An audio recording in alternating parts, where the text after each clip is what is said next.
Hey everybody, Nick Blazer here with another position analysis video.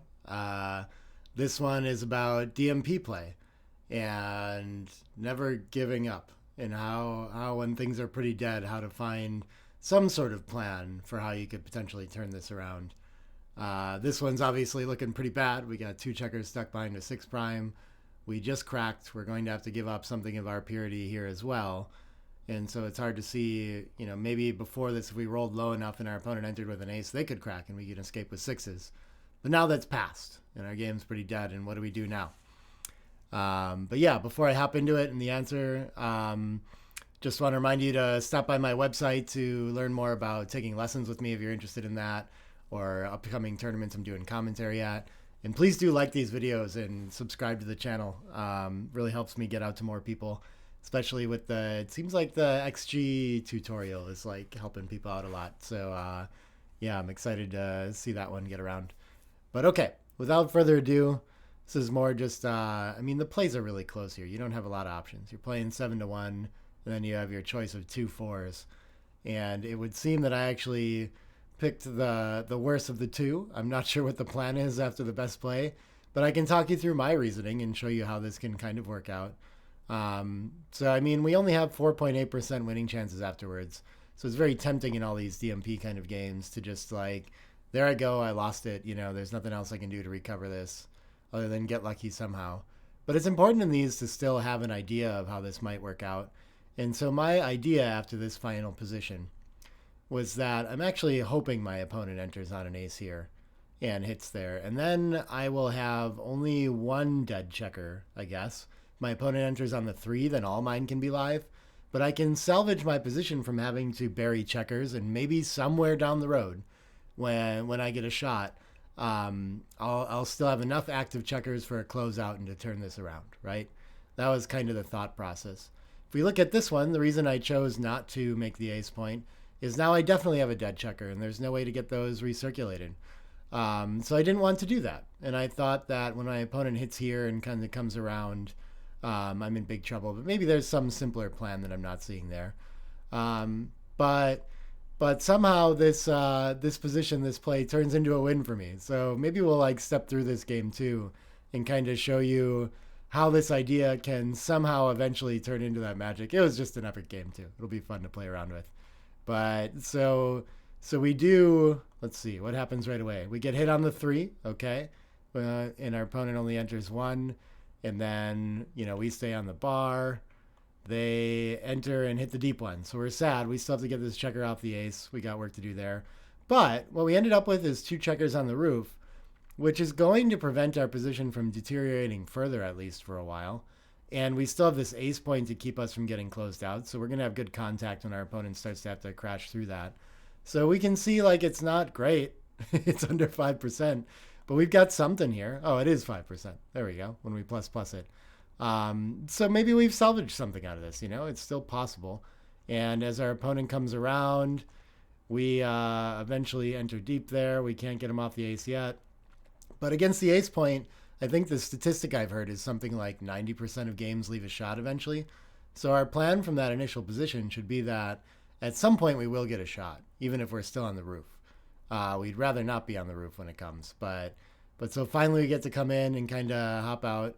And I'm really surprised by the numbers here that we're actually somehow over 7% here, that we're not like completely dead, that our opponent really is going to leave a lot of shots, and we still have a way to salvage this and turn it into a winning position. We can have a better board than him pretty quickly, right?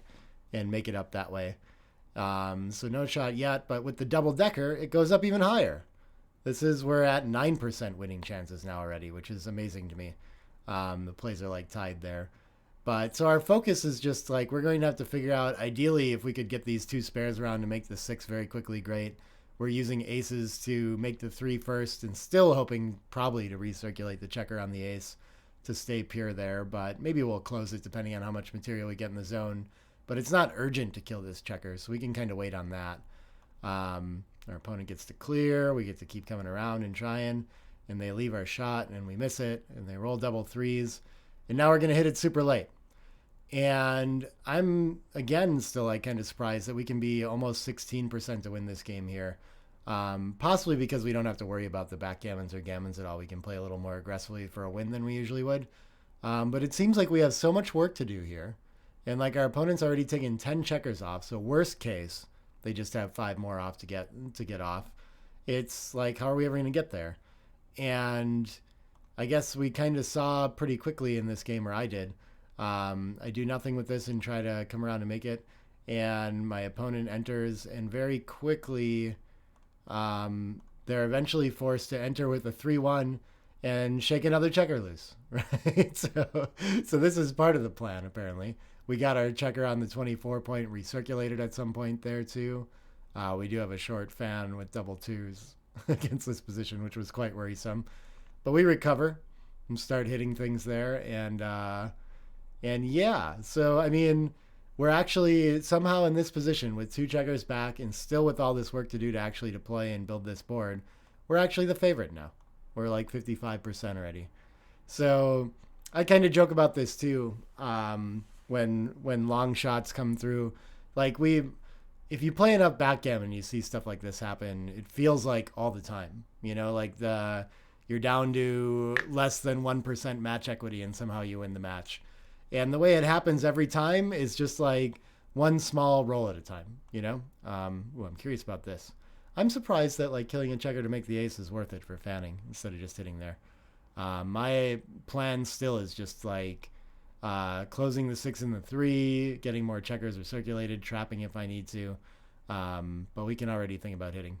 But yeah, it always happens one step at a time. And if you keep trying to figure out, you know, like what the next goal is and you have some idea of how this can play out, then you can salvage some of these DMP games and turn them around too, you know, which is pretty fun. Where did we... I made a wrong turn here and not making the 3 point actually. But I was feeling pretty good once I finally got to making my 6 point with 2 checkers around too.